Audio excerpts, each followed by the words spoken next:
అప్పుడే కొత్త పెళ్లి కూతురు శోభిత మీద ఎంగేజ్మెంట్ అయిన మరుసటి రోజు నుంచే డామినేషన్ మొదలు పెట్టిండంట. సోషల్ మీడియాలో మస్తు చక్కర్లు కొడుతున్నాయి ఈ ముచ్చట్లు. తొందరలోనే అక్కినేని నాగచైతన్య శోభిత పెళ్లి జరగబోతున్నదన్న ముచ్చట మనందరికి ఎరికైందే.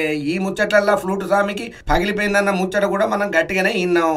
అయితే వీళ్ళ ఎంగేజ్మెంట్ మాత్రం చాలా సింపుల్ గానే చేసుకున్నారు. ఇట్లా ఎంగేజ్మెంట్ అయ్యిందో లేదో అప్పుడే అక్కినేని కుటుంబానికి సంబంధించిన అలవాట్లను నేర్చుకోవాలని చెప్పి జరంతా గట్టిగానే శోభితను ప్రెజర్ తెస్తున్నారట అక్కినేని ఫ్యామిలీ. ముఖ్యంగా నా కాబోయే భర్త చైతన్యకు ఎలాంటి ఇష్టాలు ఉన్నాయో, ఎలాంటి అలవాట్లు ఉన్నాయో, అతనితో ఏ విధంగా అనుబంధాన్ని కొనసాగించాలనే దాని మీద తెలుసుకోవాలని చెప్పి అక్కినేని ఫ్యామిలీ జరంతా గట్టిగానే రుద్దుతున్నదట. మీ ఇద్దరు మంచిగా ఉండాలంటే, ఎటువంటి ఇబ్బంది రాకుండా ఇద్దరు కలిసిమెలిసి అన్యోన్యంగా ఉండాలని అంటే మీరిద్దరు ఒకళ్ళనొకళ్ళు సహకారం చేసుకోవాలి. ఇల్లిడిసి ఏడ పడితే ఆడ తిరగొద్దు, ఎక్కడ పడితే ఆడ పోవద్దు, రాత్రుల్లో లేట్ నైట్లు ఇంటికి రావద్దు, చీకటి పడక ముందే ఇంట్లో ఉండాలి. మరీ ముఖ్యంగా నాగచైతన్య ఇష్టాలను సైతం గౌరవియాలని చెప్పి ఆమె చెప్తున్నారట. ఇక వాళ్ళు చెప్పిన దానికి కూడా ఈమె చేసేదేం లేక ఎట్లా ఎంగేజ్మెంట్ అయింది కాబట్టి గౌరవిస్తాను అంటున్నదట ఈ ముద్దుగుమ్మ.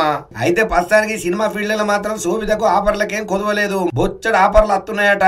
మరి ఈ టైంలలో శోభితను నటించేటట్టు నాగచైతన్య సపోర్ట్ చేస్తాడా, లేకపోతే యాక్టింగ్ వద్దు బీక్టింగ్ వద్దు నక్కనాడు లోపలికి అని చెప్పి మూల కూర్చోబెడతాడా అనేది తెలవాల్సి ఉన్నది. ఇప్పుడు ఈ ముచ్చట అంతా ఎందుకు చెప్తున్నామనంటే, ఇక రీసెంట్ గా డామ్ 3 సినిమాలలో ఒక బంపర్ ఆఫర్ వచ్చింది. ఎవరికి? నాగచైతన్య కాబోయే భార్య శోభితకు. అయితే రణవీర్ సింగ్ యాక్టింగ్ చేసే ఈ సినిమాలలో ఒక స్పెషల్ అపీరియన్స్ కోసం, ఒక ఐటమ్ సాంగ్ కోసము ఈ హీరోయిన్ శోభితను అడిగిల్లట.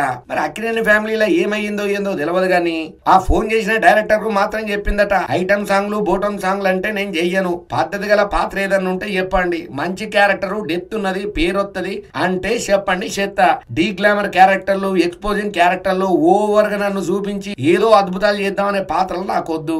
ఏదన్నా ఒక మంచి పాత్రలు నా క్యారెక్టర్ కు స్కోప్ ఉంటేనే నాకు ఫోన్ చేయండి. మళ్ళా గానీ ఏదేదో పిచ్చి పిచ్చి ఎంటర్టైన్మెంట్ పాటల కోసం, ఐటమ్ సాంగ్ల కోసం అయితే దయచేసి నాకు ఫోన్ చేయొద్దని చెప్పి జరంతా గట్టిగానే చెప్పిందట.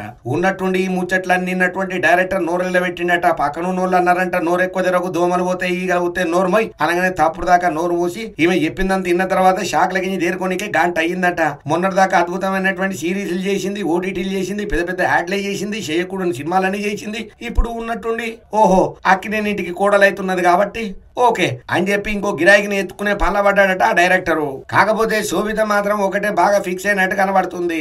ఇప్పటి వరకు సినిమాలలో ఆటుపోట్లు తిని ఎన్నో కష్టాలు పడి నటించిన, ఇప్పటి వరకు బండిని గుంజుకొని వచ్చిన, ఇక మీదట సంసార జీవితానికి ఫ్యామిలీకే ఫస్ట్ ప్రయారిటీ ఇవ్వాలి. నా నాగచైతన్యం నేను మంచిగా చూసుకోవాలి, అక్కినేని వారింట్లో అడుగుపెట్టి వాళ్ళకి అందమైన పేరు నేను తీసుకురావాలి, వాళ్ళ కుటుంబ గౌరవాన్ని నేను నిలబెట్టాలి, ఈ ఇంటి కోడలుగా నాకు కొన్ని బాధ్యతలు ఉన్నాయి, ఆ బాధ్యతలన్నీ నేను సక్రమంగా నెరవేరుతాని చెప్పి సంకల్పంతో ఉన్నదని చెప్పి అంటున్నారు ఆమెను దగ్గర పండి చూసిన.